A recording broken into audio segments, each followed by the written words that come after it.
I am not going to show up in pants and a suit and tie. I'm going to be showing up as me. And that is the same Phillip that you'll meet at dinner, the same Phillip that you'll meet at a party, the same Phillip that you will meet in a $10 million listing.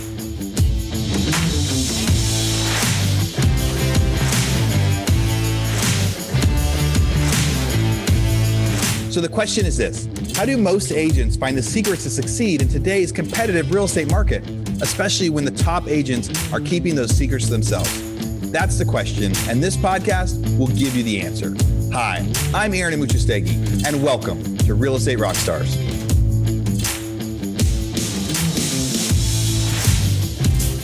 Hey, Real Estate Rockstars. This is Aaron Amuchastegui, and I'm interrupting myself to bring you this commercial break from one of our sponsors. There's somebody I've been looking at for a long time, and when they reached out to me, I said, yes, we have to be able to do this deal. So that sponsor is Follow Up Boss. There's a lot of superstars out there that use Follow Up Boss. What's your favorite CRM? We're using Follow Up Boss. We use Follow Up Boss. So we use Follow Up Boss. I love Follow Up Boss. I love it. We have action plans now for bringing on new agents. We have action plans for our recruiting.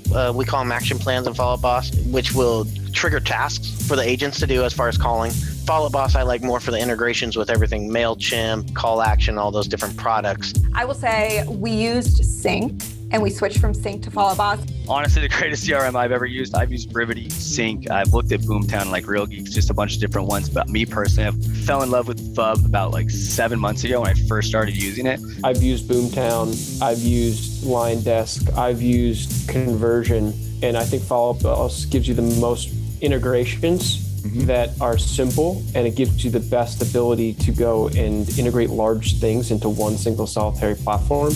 Yet at the same time, it's still affordable. I do like Follow Up Boss better just because you can text from the app and things like that. It's just a little more convenient for me. It tracks everything that I need. I can customize it if I want. If I want to go smart list based, that's fine. If I want to go task based, it's fine. I think it's one of the best systems, and it's very user friendly. It just really helps me never drop a ball because it's so user friendly. I don't have a one horse in the race with Follow Up Boss. Purely objective, Follow Up Boss has been the best one that we've found. Now, I've used Follow Up Boss. We've actually used it in our non-real estate businesses as well because it's so good at being able to set timers, set automatic texting and emailing. So here's what we got. For Real Estate Rockstars listeners, you get a 30-day free trial. That's normally 14 days. So in order to get this, you go followupboss.com, just like it sounds, /rockstars. Go there, get your 30-day free trial and check it out. Especially if you aren't using any systems or any CRMs yet, this will be a great one for you to start with. Thanks again. Now back to our show.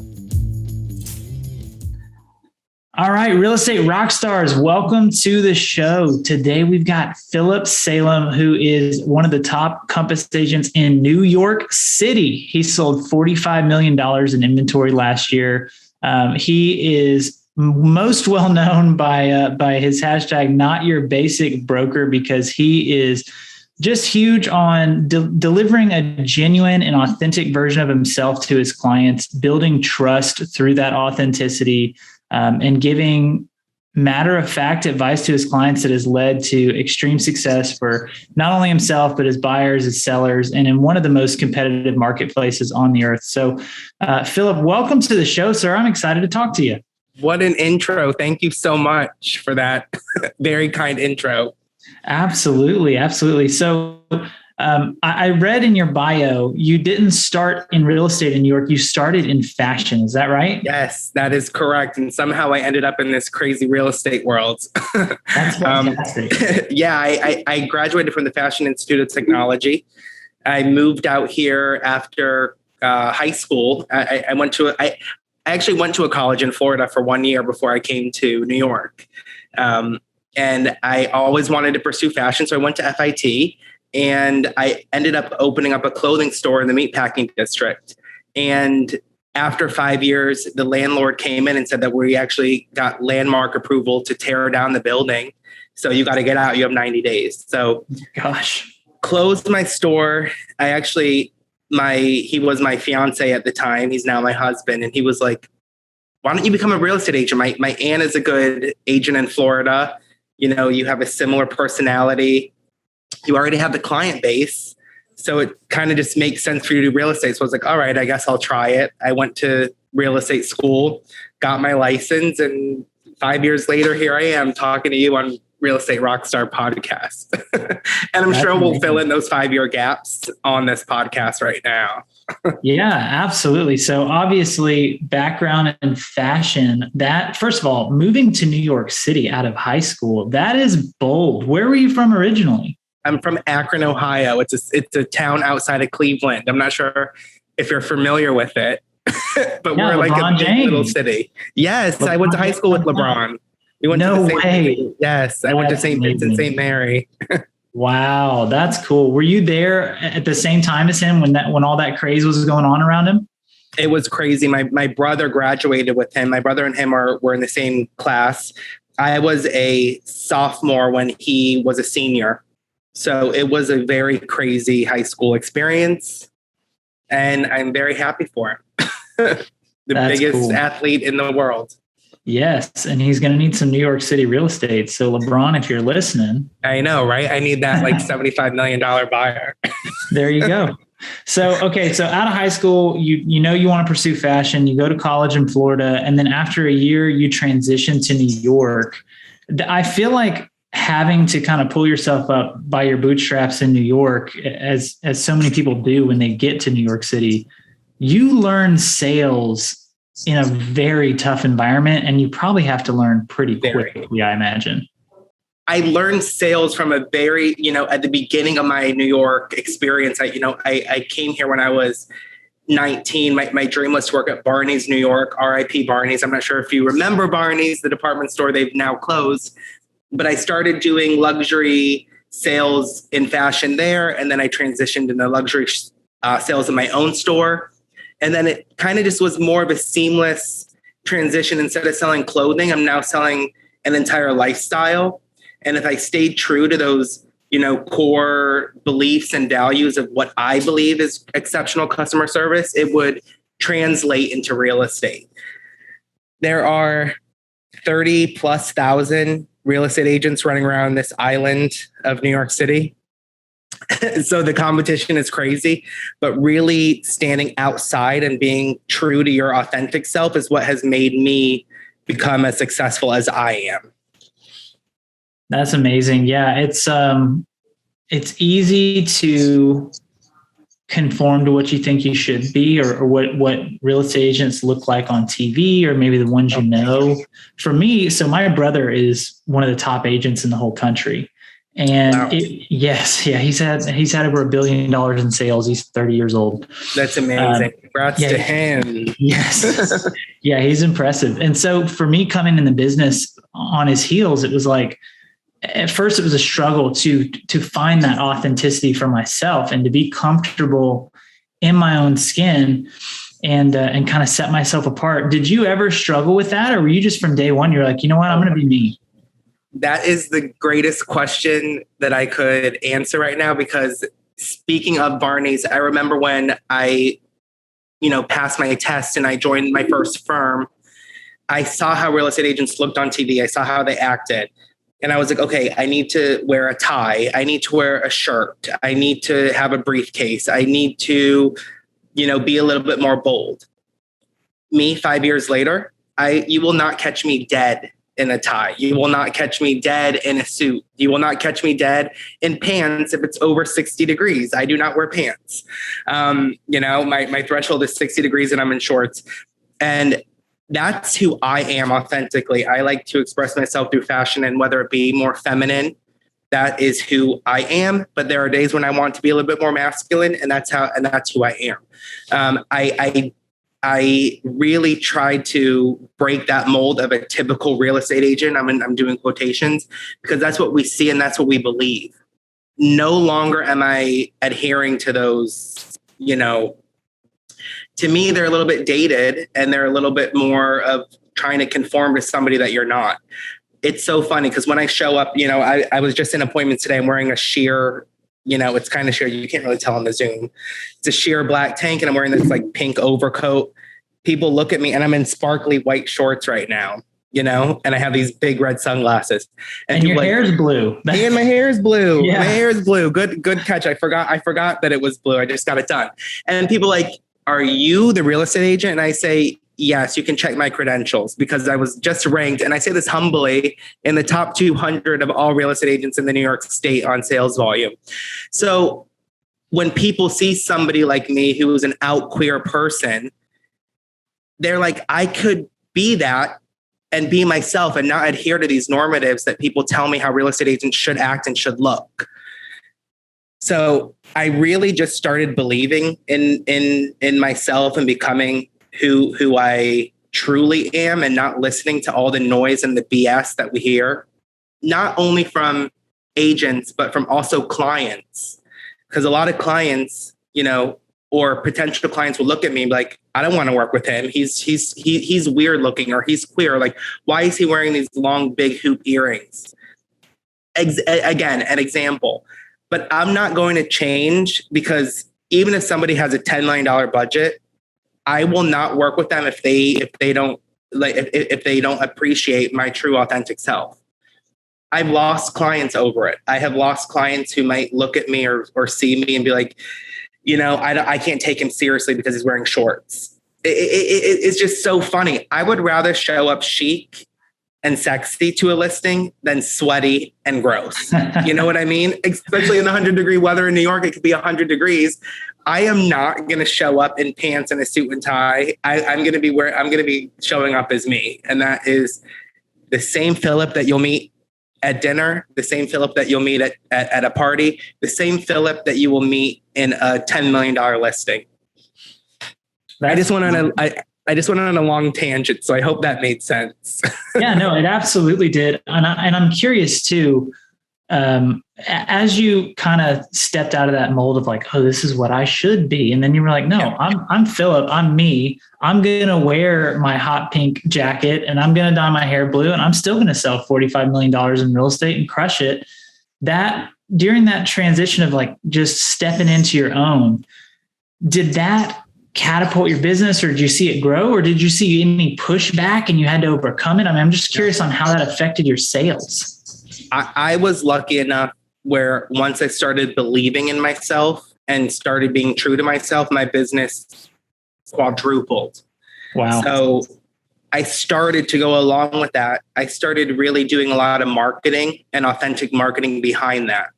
So what people were telling me to do in marketing, I stopped doing it and I started doing what I wanted to do. I started doing a lot more video.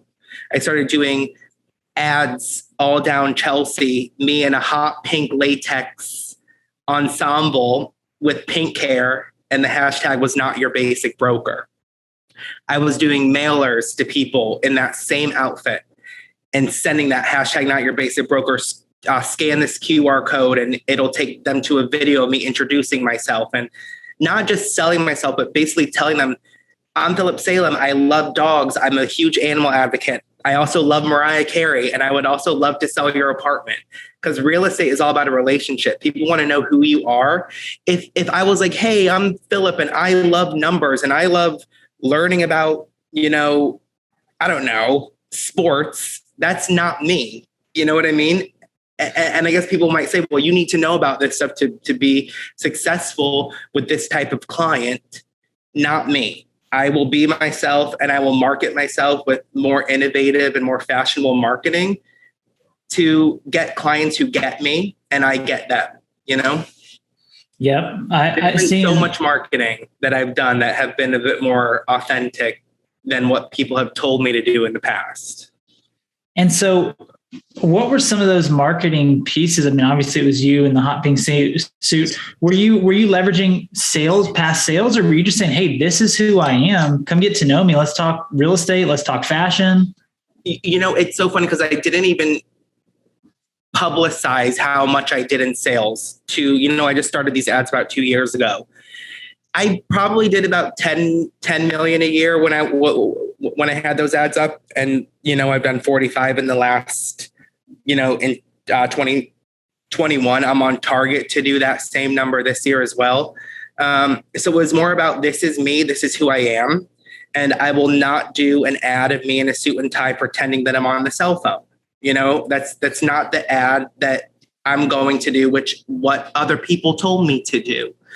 I noticed that once I started being myself and being more true to who I am authentically, the business literally was more organic.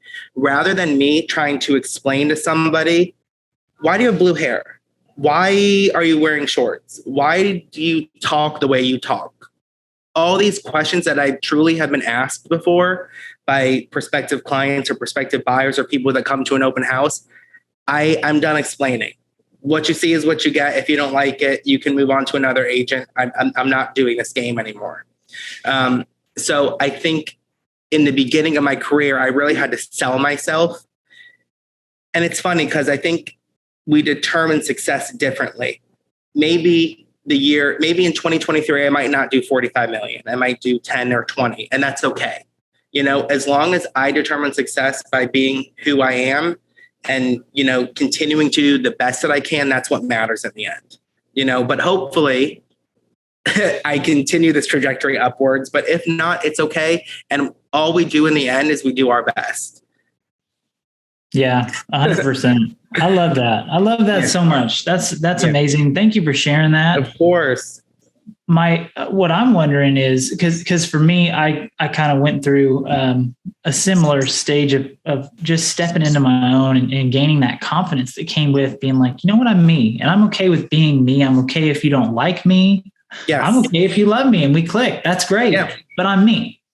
And as I did that, I found the freedom to gather close the people that I really clicked with, that I loved working with, and then to just kind of distance myself or even have to outright fire at times clients that just didn't click. Have you had to go through that? Absolutely. And it's not just letting clients go because of who I am personally. It's because also they're not taking my professional advice. Being in the business 5 years and selling, not just 45 million I did last year. I've probably done at least almost 100 million in sales since the beginning of my career. If a client doesn't want to believe you, or take your advice on certain things, it's okay to let them go because you will be wasting your time. I know a lot of new agents listen to this podcast, and when it's that old phrase, and it's very cliche and cheesy, but when one door closes, 100 open. And I have done that when I stopped putting my energy and trying to sell myself and sell my professionalism to somebody who just doesn't click or get it. It's okay to let them go. That also goes with, I've been an independent agent my entire career, and I have had teams approach me, and teams have told me, you have to wear a suit and tie or a shirt when you go on a listing pitch, or you can't have blue hair, or you have to wear pants every day. You have to, speak a certain way. No, not for me. Like it's okay to say no to an opportunity because that opportunity might not be good for you, and saying no will open the door to another opportunity in the future. I am very happy I have not taken some of these opportunities to be on certain teams. I don't think I would be able to be who I am and truly live in what's the word? I forget words all the time. What's the word when you're, I can't think of the word, just the optimism and what's the word? The confidence that I have today. Yeah. And you do. No, you're good. You do definitely exude confidence. And I can tell you just have a genuine joy. And I think it's hard to have a genuine joy or confidence for that matter when you're not being yourself. So I think that's brilliant. What other challenges in the market? So you said for the first couple of years of your career, you were maybe doing like 10 million sales, and now you're at 45. What were some of those other growth points you found in your business that exponentially grew? How did you achieve that growth? That is another great question. I think going to a lot of broker previews. I go to a lot of broker previews. I go to a lot of different buildings. I research what these apartments have sold for So I'm not just a pretty outfit. I also know what's going on in the market. I think that is key. You can't fake it till you make it.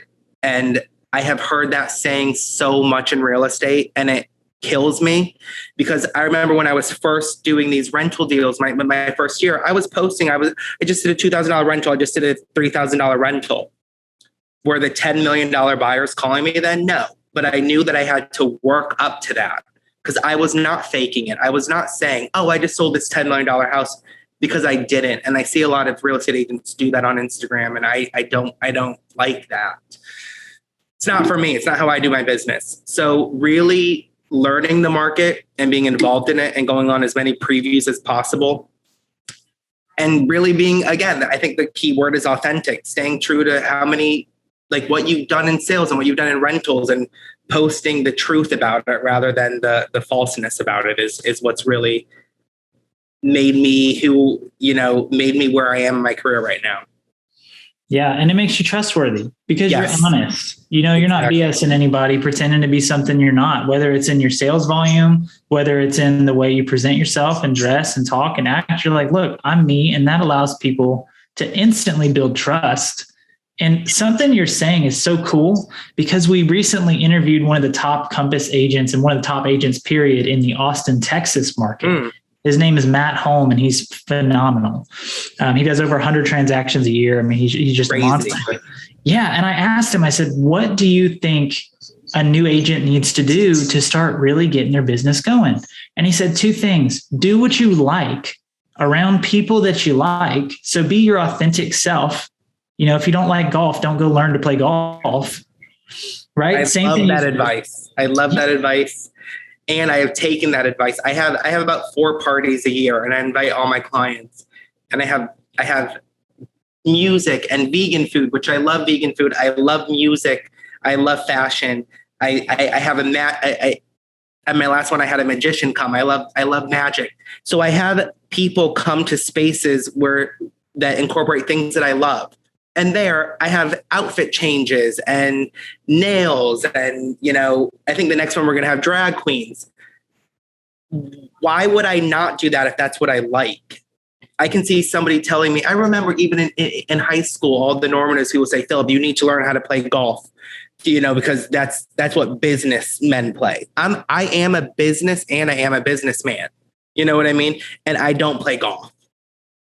And and here we are, we're doing the best that we can. So when I incorporate myself around people that I like and things that I like to do, like Matt's advice from Austin, which is great advice, the business comes to you, the success comes to you when you don't change who you are. Well, and so here was his second piece of advice. And I love it because you guys are saying the same thing. He said, so do what you like around people that you like to build those authentic connections. And then he said, become an expert in your market.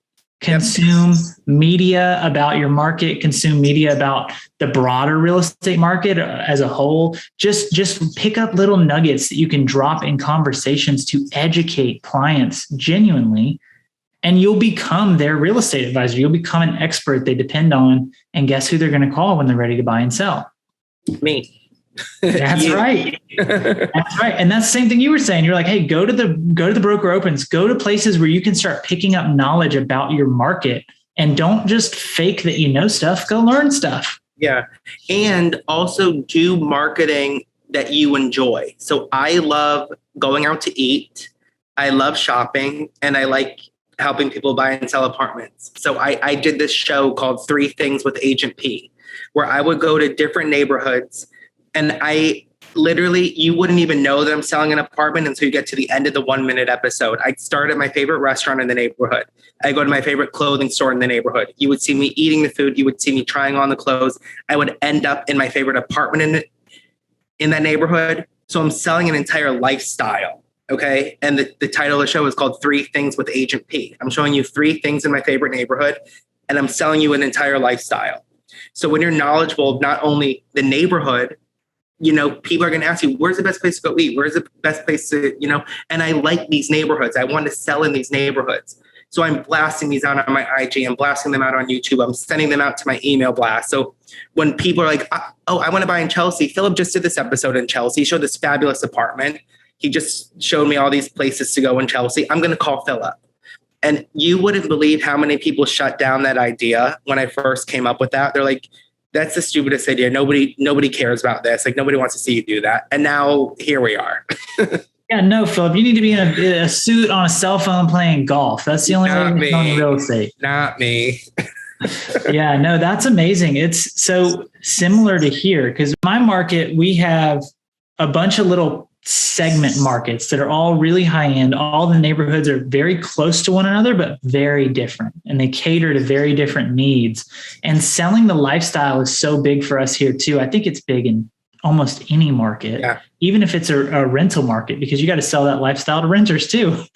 You have to start somewhere, Absolutely. And so what I did was even as soon as I have like a little nest egg that I could afford to go rent the cheapest place in one of these neighborhoods, I just went and rented, like, even if it was 2 nights, just something that I could afford to go visit the coffee shop that everybody loves and go eat at that restaurant and go walk down to the beach because we're in a beach town and see what, just kind of live the lifestyle. Go, oh my gosh, this is why everybody loves it here. Because then I can sell the lifestyle. Exactly. And that's what you're selling when you're selling real estate. You're selling a lifestyle. You're not just opening the door and, letting the person tour the apartment. You need to really explain to people why they want to call this place their home. So let me ask you this. How do you find out what someone's why is? A lot of conversation. I like to talk a lot, if you can't tell. I like to ask a lot of questions. I used to be a film journalist at FIT, so I was one of the lead correspondents for the TV show. So I like talking and I like getting to know people. So whenever I have that initial conversation, whether it be Zoom, phone, coffee, I ask them, why are you moving? Why do you want to move to this location? Why do you need X amount of bedrooms? Why do you need this type of building? So I can send them properties that match their criteria. Nobody hates anything more than an agent that doesn't send them things that they didn't ask for. There's obviously a few fuzzy areas in real estate where they said they might like something, but you're still going to send it to them. But I don't just send them a text or send them the listing via email blindly. I say, hey, I saw this one. I'm not sure if you're going to love it, but I'm still sending it just as a plan B or C. And sometimes that plan B or C is my client's like, oh my God, you know me better than I know myself. I didn't think I would like this neighborhood or like this apartment, but thank you for sending it to me. And that's the one that goes into contract. So just really listening and I always like to put myself in their shoes. I wish if I were buying an apartment in New York, I hope that the agent would be like me. So I tell them I will do everything in my power to make sure that this is a very seamless, experience for you, and just a lot of communication. That's huge. Yeah. And it's so why? Hey, we want an apartment with 3 bedrooms. We need a condo or a townhouse. And, in this section of New York, and this is our budget. And most agents will go, great, I'll go find that. Give me 2 seconds. Let me go run a search. You're going, hey, why do you need 3 bedrooms? Yeah. Well, it's just me and my partner, but we really need a home office for both of us and maybe a flex space for entertaining. All of a sudden you're like, okay, so you don't necessarily need 3 bedrooms. You need 1 bedroom and a place for an office and a flex. And if you didn't ask why, you'd have missed out on some great 2-bedroom unit that has a flex space. Right on the nail. Yeah. And to be honest, I used to miss that in the beginning of real estate, where I wasn't listening and I would really just say, okay, how many bedrooms, how many bathrooms, and do searches like that and try to send them things. But if I don't ask the why, then I'm going to miss out on these opportunities, and which I have in the past, and I hope not to miss out on them in the future. Yeah. And I love it. So like in my market, people say, oh, we only want Watercolor, which is this really beautiful neighborhood, but it's very crowded. And I'd be like, oh, great, Watercolor. What do you love about Watercolor? And most people will go, oh, cool. Let me just set you up a search with just Watercolor homes. We'll get it going. I go, what do you love about Watercolor? Well, we've only been there one time on vacation, and we just love the atmosphere because it was really quiet. And I'm like, okay, you came at a really good time because it's never quiet. Maybe that's not the right fit. Exactly. They came in the off season. They don't know what it's like in the busy season in the summer when everyone's there.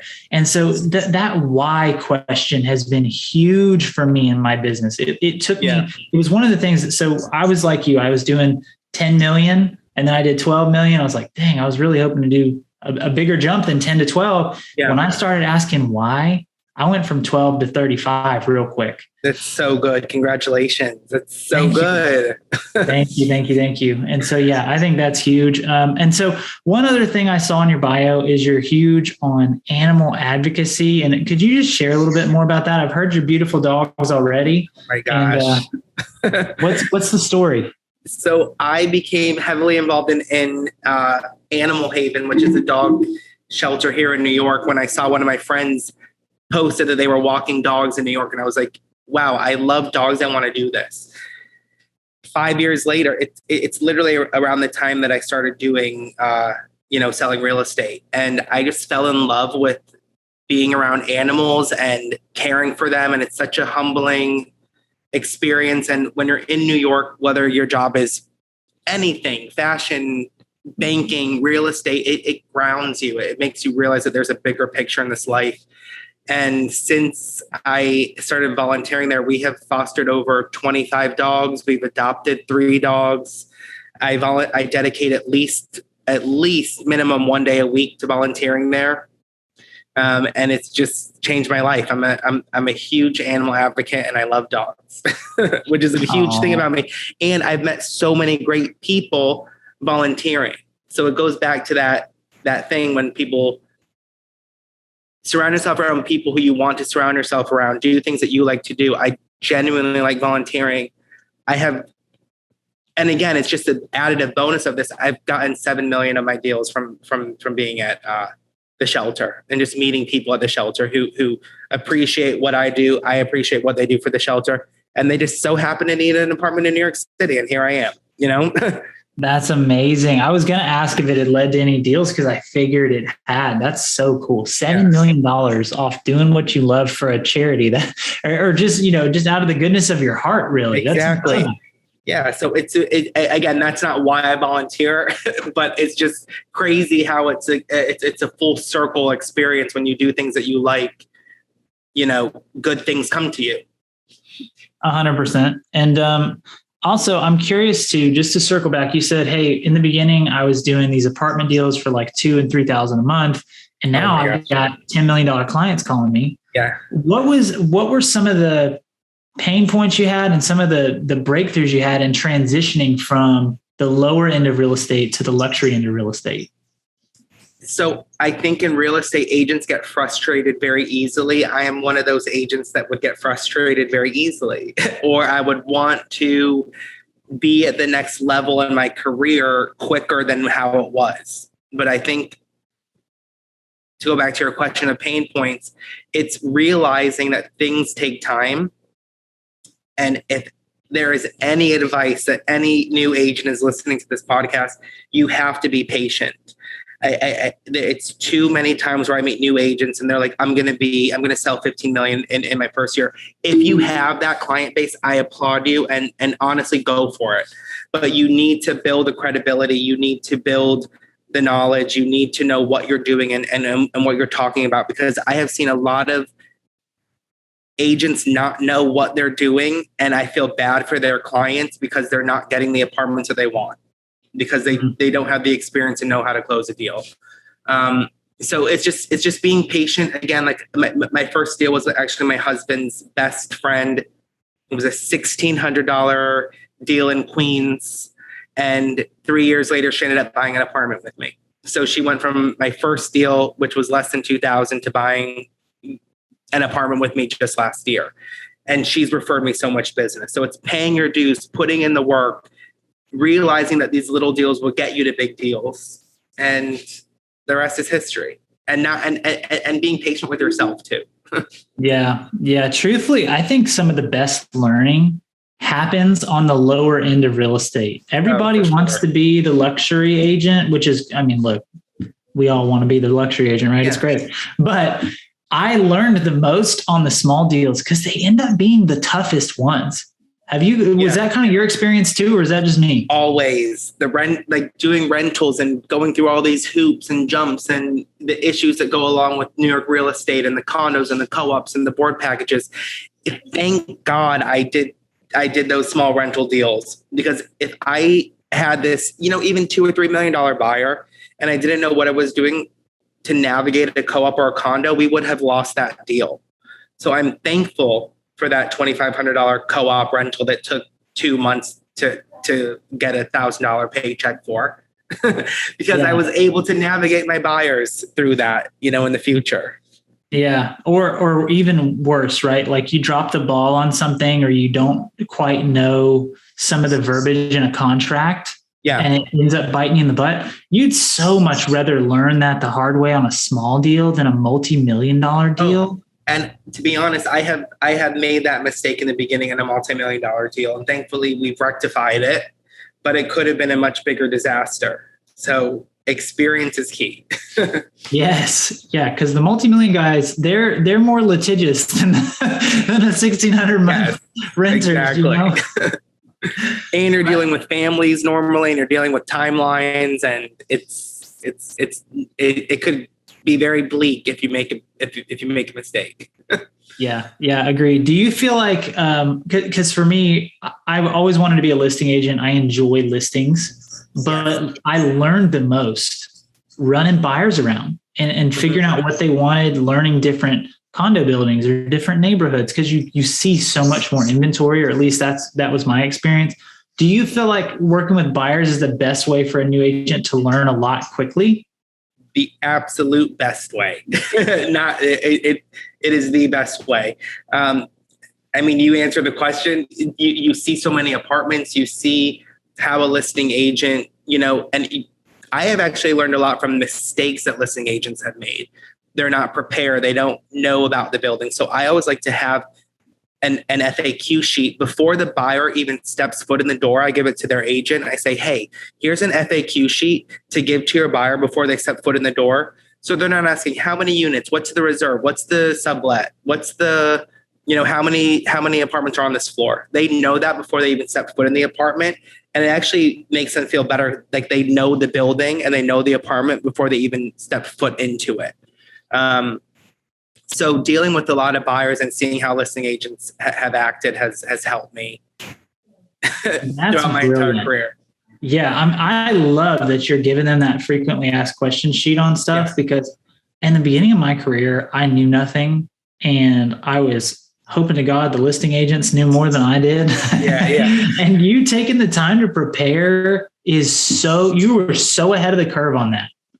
I think being one step ahead of your seller and buyer is key, into making sure that you have a smooth transaction. 100%. Yeah. You step into the advisor role. You're not just selling people stuff. You're advising them and letting them make a good decision, but you're equipping them with the knowledge they need to make that decision. Just one more point from that. When I take a buyer out and they express heavy interest, like say that we're seeing 5 or 6 apartments, and like, Phillip, I'm very excited about this one. I prepare my CMA report before we go out. I explain it to them before we step foot in the apartment. I say, hey, we haven't seen the apartment in person yet, but here's an overall picture of what 2-bedroom condos in the West Village with a doorman and a co-op building are selling for on a similar floor. So I get very granular with all those criteria points. And I say, hey, the average price point is this, or this price per square foot. So I'm prepared. So they don't just go in and be like, Phillip, let's offer $200,000 below ask. Because sometimes the advice is we actually have to offer $200,000 over the ask to get this apartment. A lot of people price low now to, get that bidding war happening. So knowing even I like to make up words, the granular, I think that's a word. It's a word. It counts. Okay. It counts. I like to make up words all the time about the apartment before they even step foot into the apartment makes a huge difference. Yeah, 100%. I love that. That's a brilliant strategy, because it's one thing to do it after the fact, but man, to go in there ready to go, it's like They're ready to write that ahead. offer. Yes, one step ahead. That's brilliant. Well, Phillip, I have so enjoyed speaking with you, sir. Thank you so much for your time today. I appreciate you so much. You have no idea. I had the best time talking to you. And I hope that all my tangents, I didn't go off too far off tangent. No, I think you added a lot of value. Really, I think you've dropped a lot of nuggets on this podcast. Good. And let me ask you this: for people that want to follow your journey, or maybe send you some New York City clients, yes, where can they find you? So my Instagram is at Phillip Owen Salem. That's Phillip with 2 L's. My website is phillipowensalem.com. And yeah, those are the 2 places. Phillip Salem at compass.com. Well, fantastic. Phillip, I appreciate you, sir. And we look forward to watching you continue to grow in success. And as a fellow Compass agent, I'm sure I'll be able to send you some business, and I appreciate your time. And you too. I want all my clients to go to your part of Florida. Yes, you got to come check it out. We've got the best beaches in the U.S. You got to show them that sugar white sand. They'll be sold. Yes, can't wait. Thank you so much again. Yes, sir. All right, Real Estate Rockstars. We'll talk to you next time. All right, Real Estate Rockstars. This is Aaron Muchastegui jumping in again to thank you for listening to the show. Hopefully you guys loved listening to that one. And I want to make sure that you know about all of the extra resources that we have. And also, we need your help. They say podcasts are free. You get to listen to podcasts for free. But what is the cost of that podcast? I would say if I could beg you to pay anything for that podcast, I would say the cost of the podcast is going and giving a review. So whether you download it on Google or Apple or YouTube or anywhere else, please go give us a review. Say what you liked, what you didn't like. It helps us get better guests. The more reviews, the higher we get in the rankings. Right now, we are the biggest podcast out there for real estate agents, and we want to keep that spot because we know there's lots of podcasts out there. So go give us a review. Also, be sure to go to hibandigital.com. If you liked any of the resources that those real estate agents talked about, we've got a huge video vault of those resources for free. Every penny that comes on the podcast that we interview, they give us something that helps them get their deals or helps them work with their clients. And we put that in the toolbox in our vault for you. So go to hibandigital.com and you can get it. If you're looking for real estate education, go to rebusuniversity.com. We have all sorts of courses in there to help agents succeed in real estate, how to get the listing, how to negotiate deals, how to become an investor, all sorts of different stuff, rebusuniversity.com. And if you want to chat with me, go find me on Instagram. And if you come find me on Instagram, you can send me messages. Tell me what you want to hear. Tell me what you liked, what you didn't like. We try to put a bunch of content out there too. You can find me in 2 different places. It's at rerockstars.com for our Real Estate Rockstars page, or at aaronmuchastegui.com for my personal Instagram page, where I can chat with you about all sorts of different things. Thanks for listening. We'll see you again soon.